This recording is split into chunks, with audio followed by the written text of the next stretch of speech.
Do you blame other people for your relationship problems?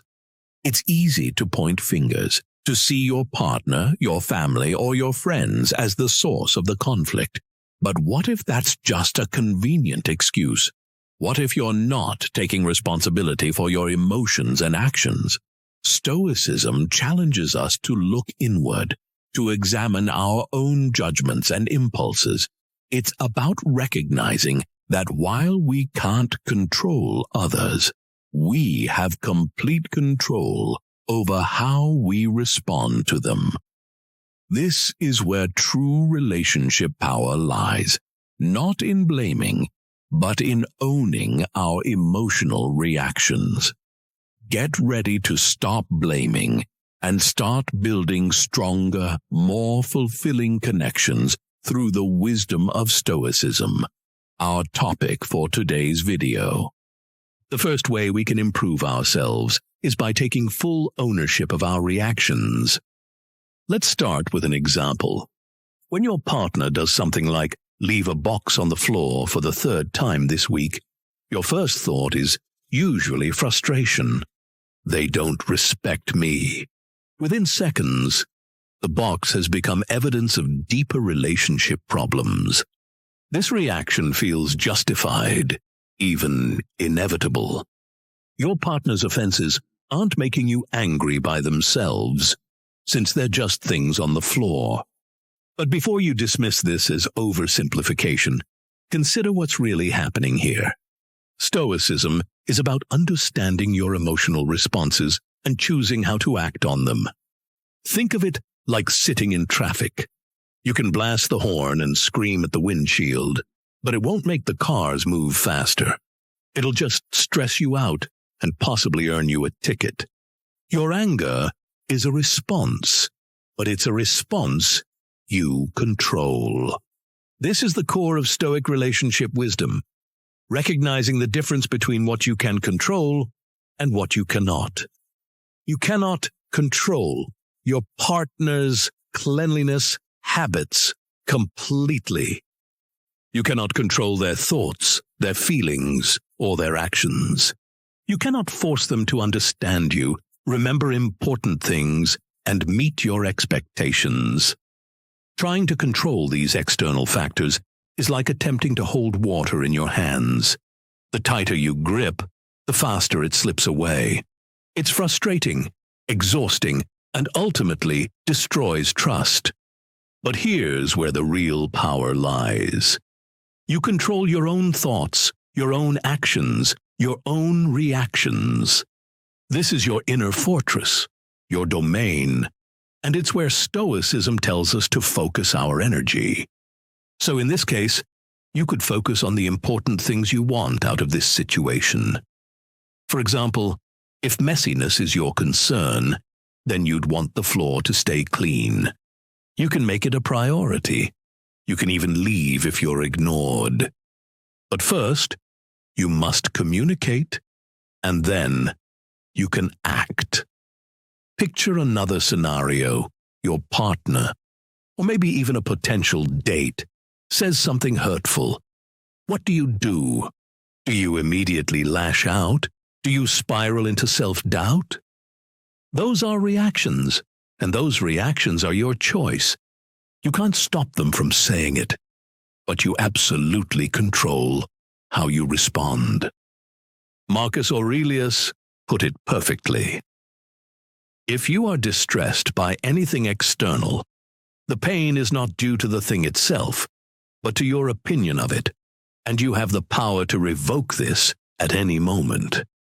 It's not the event that causes the pain, it's our judgment of the event, and we have the power to change that judgment. We can choose how to interpret situations, choose our responses, and ultimately protect ourselves from unnecessary suffering. We can see this in some of our smaller, less consequential reactions. Ever notice how one small comment can ruin your entire day? Or how the exact same situation can send you spiraling one time and barely register the next? The difference isn't in the comment or situation. It's in you. We tend to think our emotions are involuntary reflexes triggered by the outside world. Someone says something mean, and we feel hurt. End of story. But Stoicism challenges this narrative. That hurt isn't automatic. It's chosen. Consider someone criticizing their partner's cooking. One person might burst into tears, feeling personally attacked and questioning their entire self-worth. Another might shrug it off, thinking, maybe I added too much salt this time. I'll try again. Same comment, completely different reactions. The difference is the judgment they applied to that comment. The first person interpreted it as a reflection of their value as a person. The second person saw it as feedback about food. Marcus Aurelius wrote, "Choose not to be harmed, and you won't feel harmed. Don't feel harmed, and you haven't been." It's all about perception. You control the narrative. You decide what things mean. That critical comment only stings if you let it sting, if you choose to interpret it as personal failure. This is crucial for relationships because so many conflicts arise not from what happened, but from the stories we tell ourselves about what happened. When you're upset, absolutely livid, that well-worn script starts playing. If they just listened, if they just understood, if they cared. It's tempting to pinpoint your partner as the cause of your misery. We build elaborate cases against them, convinced that if we could just change them, our relationship would be perfect. Marcus Aurelius knew this struggle. He wrote, "Today I shall be meeting with interference, ingratitude, insolence, and other bad qualities, all due to other people's ignorance of what is good and evil." He's not excusing bad behavior, which he punished himself as a Roman emperor. He is saying he holds himself to a higher standard. Other people can be bad if they want to, but Marcus Aurelius will be better. He's also bringing our attention to something profound. Everyone, including your partner, operates from their own internal compass, their own flawed understanding of the world.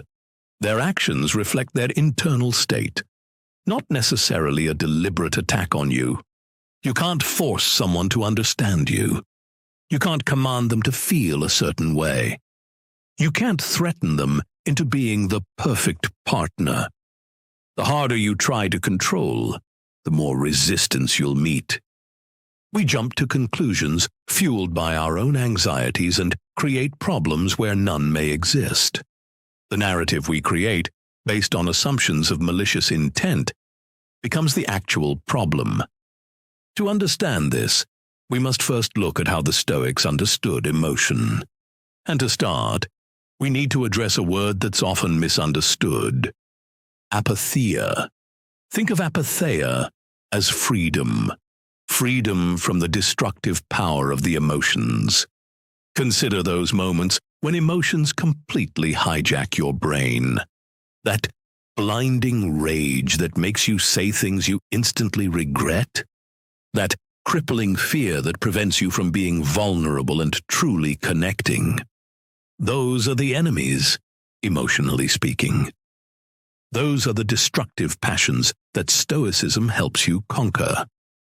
The Stoic path is about understanding why you feel what you feel and learning to manage those emotions so they don't control you. Think of yourself as the CEO of your emotional life. You wouldn't let a rogue employee make terrible decisions that bankrupt the company.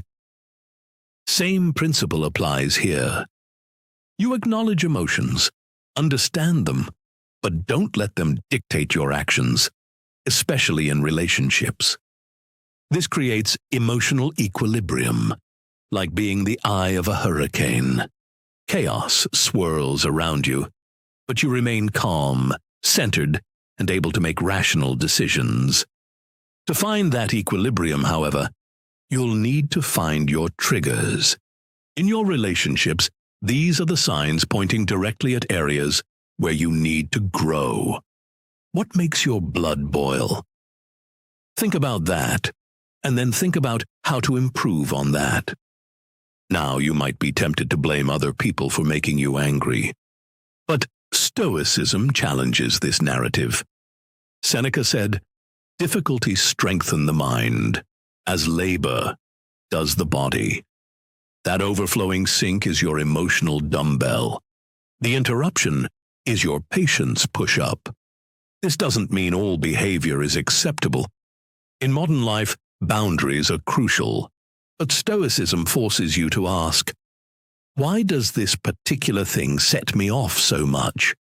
Is it the mess itself, or feeling unappreciated? Is it the interruption, or fear that what you have to say isn't important? This shifts the focus from changing external things to understanding internal things, like yourself. That's where the real power lies. Start recognizing patterns. Keep a mental note of what consistently pushes your buttons. Don't just say, "I'm annoyed." Dig deeper. What's the root cause? What unmet need or insecurity lurks beneath the surface?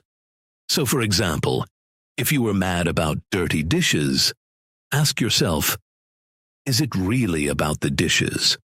Or is it about feeling unheard, unappreciated, maybe controlled? You're taking control, not letting uncontrolled emotion run the show. One Stoic solution for this is to use the pause, the gap, the moment of reflection before reaction.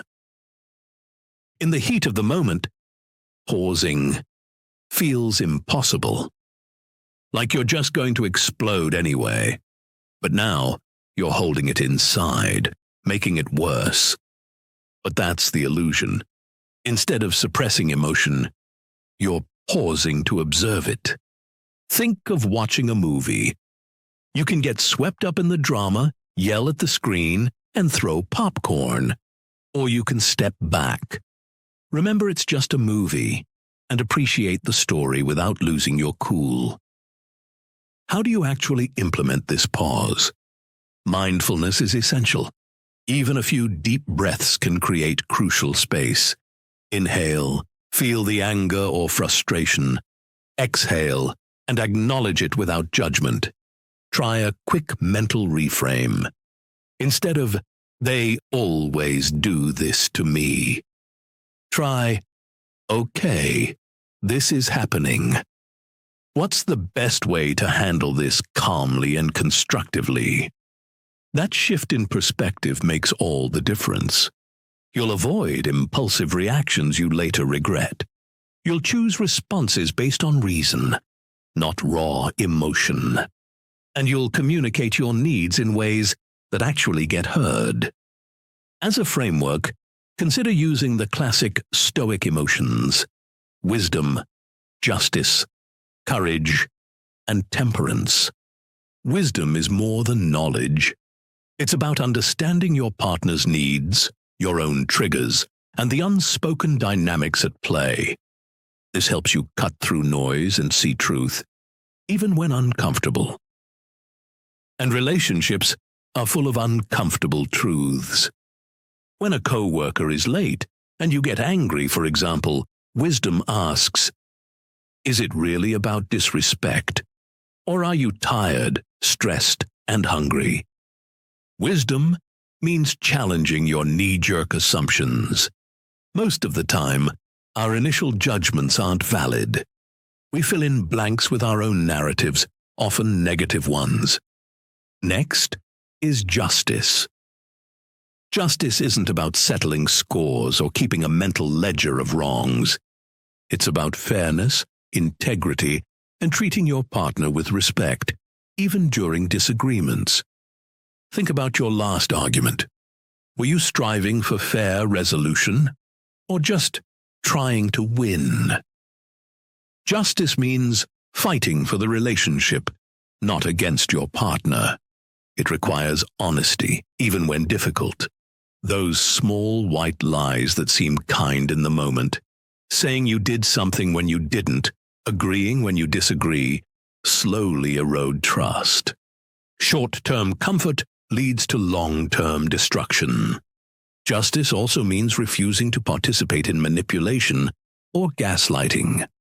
These tactics might feel satisfying momentarily, but they poison relationships from within. Then there's courage. Courage isn't rescuing people from burning buildings, though it includes that. In relationships, it's having the guts to admit when you're wrong. It's confronting difficult conversations instead of sweeping them under the rug. The flip side of this is avoidance, which is relationship kryptonite. Many relationships suffer because partners avoid conflict, allowing resentment to build like pressure in a sealed container. Eventually, it explodes. Instead of waiting for that outcome, use temperance. Temperance is about balance, self-control, and avoiding extremes. It's not letting emotions dictate actions. Think about that knee-jerk reaction that feels good in the moment, but explodes in your face 5 minutes later. When your partner says something insensitive, temperance creates space between stimulus and response. Instead of snapping back with a stinging retort, you pause. Ask yourself, will this reaction actually solve anything, or just escalate conflict? Try radical empathy instead. Take a deep breath and then say, "That comment seems unfair. Can we talk about why you said that?" You're addressing the issue without attacking the person. You're steering the ship, not letting the storm dictate your course. Temperance also applies to expectations. Are you constantly demanding your partner meet unrealistic standards? Are you clinging to an idealized version of them that doesn't exist? Stoicism teaches us to accept what we cannot change, and you should be realistic about what can be changed. True understanding isn't about nodding along and pretending you get it. It's about empathy, combined with clear-eyed assessment. Everyone has flaws. Acknowledging your flaws disarms people and can be useful in relationship. I know I can be a hothead sometimes, and I'm working on it. Try to meet people halfway. For complex issues you argue about repeatedly, wisdom provides clarity to see past surface level. Stop focusing on what you're arguing about and start focusing on why. Is it a power struggle? Unmet expectations? Fear of abandonment? Stoicism provides tools to excavate these hidden anxieties, bring them into light, and address them rationally, calmly, to act, not react, in ways that build connection, not resentment. Your partner messed up, betrayed your trust, hurt your feelings. Your gut reaction is probably unleashing justified anger, maybe plotting revenge. Totally human. But Stoic forgiveness isn't about condoning bad behavior or being a doormat. It's about protecting yourself. Holding on to resentment is like drinking poison and expecting the other person to die. It festers inside you, consuming energy, clouding judgment, and making you miserable. Your partner might be living their best life while you're stuck replaying hurt on endless loop. Who's really winning? Seneca said, "Every new beginning comes from some other beginning's end." You can't move forward chained to the past, shackled by anger. It may be time to forgive and move on. It's not easy. It's probably the hardest thing you'll do in a relationship. But Stoicism isn't about easy.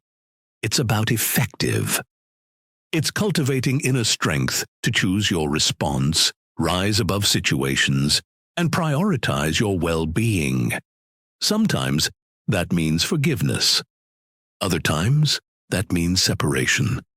And many times That means setting boundaries. Boundaries is a relationship word that everyone loves to hate. We're told we need them, but actually, setting them feels like walking on eggshells. Suddenly, you're the bad guy for prioritizing your sanity. But here's the Stoic perspective. Boundaries are there to prevent messiness. Think of them as internal guardrails protecting your emotional landscape. Epictetus asked, "How long are you going to wait before you demand the best for yourself?" How often do we settle? We compromise, appease, let little things slide, and then resentment builds like a dam about to burst. Saying no is hard. We're conditioned to be agreeable, accommodating. But Stoicism teaches that virtue lies in reason, not people-pleasing. Saying no to something that drains you is actually saying yes to your well-being and to the relationship long-term, because resentment erodes love faster than almost anything. Think of emotional energy as finite. You only have so much to give. Spending it all on toxic interactions, drama, and constantly putting out fires leaves nothing for people and things that truly matter, including yourself. You have to put yourself first when no one else will. Relationships change. People grow apart. Life is a river. Stoicism says, focus on what you can control. You can't control whether someone stays, but you can control how you act today. You can control how you treat them, how you listen, how you show up as your best self. Imagine no longer being a prisoner of expectation, desperately clinging to static relationship images. Instead, you become an agile surfer, riding waves of change with grace and resilience. You appreciate sunshine while it's here and prepare for storms when they come. Every ending, shift, transformation offers opportunity for growth, deeper understanding, new beginnings. As Seneca said, every new beginning comes from some other beginning's end. Embrace the flow. Find contentment amid uncertainty. The present moment, with all its fleeting beauty, is the only moment that truly matters. Stoic relationship principles require consistent practice. Daily reflection helps identify patterns in reactions and responses. Mindfulness keeps you present rather than lost in anxious future projections or resentful past rehearsals. It's not just for Zen masters. It's about becoming aware of emotional landmines in daily life. Those things your partner does that always set you off. That eye roll, that tone, whatever it is. Mindfulness isn't about stopping reactions initially. It's about noticing them before you explode. Furthermore, regular self-examination helps catch triggers before they overwhelm you.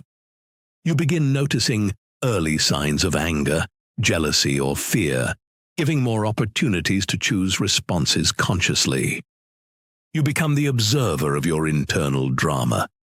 You create space between stimulus and response. That's where real power lies. Stoicism doesn't promise to eliminate relationship challenges.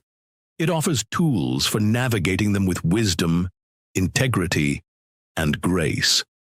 By focusing on what you can control and accepting what you cannot, you create space for genuine intimacy and connection. You can feel deeply while responding wisely. Love fully while maintaining your center. Commit completely while accepting impermanence. This approach to relationships, rooted in ancient wisdom but applicable to modern challenges, offers a path toward deeper connection, greater resilience, and lasting fulfillment. The work is demanding. It requires daily practice, honest self-examination, and courage to change ingrained patterns. but the rewards are profound. When you master yourself, you create conditions for love to flourish. The strongest relationships aren't built on absence of conflict, but on ability to navigate conflict with virtue. If this video helped you take back control of your life, leave a comment below sharing which strategy resonated most with you. Your insight might be exactly what another viewer needs to succeed in their own relationships. And remember to subscribe for more Stoic wisdom that builds mental strength and practical resilience. As Seneca, a great Stoic thinker, once said, "Difficulties strengthen the mind, as labor does the body."